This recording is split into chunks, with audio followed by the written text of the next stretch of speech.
तआला अन्हुम रज़ियल्लाहु तआला अन्हुम रज़ियल्लाहु तआला अन्हुम रज़ियल्लाहु तआला अन्हुम। वो 313 का लश्कर रज़ियल्लाहु तआला अन्हुम रज़ियल्लाहु तआला अन्हुम, जो अज़्म वफ़ा का था पैकर रज़ियल्लाहु तआला अन्हुम रज़ियल्लाहु।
ताकि दुश्मनों का पानी ना पहुंच सके और दुश्मन की तरफ के कुएं में रेती भर दी।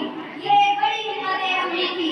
आप इस छोटे से हिस्से में बहुत कम तादाद में मुसलमान देख सकते हो, सिर्फ 313, जिनके पास सिर्फ 2 बड़े और 70 खून थे। दूसरी तरफ सारे मतलब हजारों की तादाद में थे और हथियारों से, घोड़ों से, ऊंटों से लैस थे। ये मुकाबला तलवार का नहीं था, बल्कि ये मुकाबला ईमान का था। ये वो अजीम जंग थी जिसमें अल्लाह ताला ने अपनी तरफ से 5000 फरिश्तों का लश्कर मुसलमानों की मदद के लिए भेजा। आप इस मॉडल में देख सकते हैं कि एक कोने में एक छोटा सा छप्पर या साहिबान बना हुआ है। इसे मस्जिद हरीश कहते हैं। यहाँ पर अल्लाह के रसूल सल्लल्लाहु अलैहि वसल्लम ने पूरी रात गिड़गिड़ाकर अल्लाह से दुआ मांगी।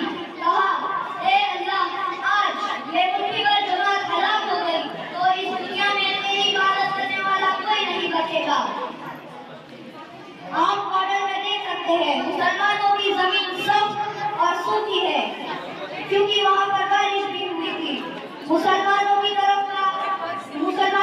की जमीन पहाड़ी इलाके में थी, वहाँ से पानी बह के दुश्मनों की तरफ चला गया और दुश्मनों की तरफ पूरा कीचड़ हो गया। इससे दुश्मनों को जंग की तैयारी करने में बहुत सी दिक्कतें आई। क्या आप जानते हैं मैदान जंग में जब 313 का लश्कर उतरा तो उनका सबसे बड़ा हथियार क्या था? वो था सब्र और अल्लाह पर तवक्कुल। जज़ाकल्लाहु खैर।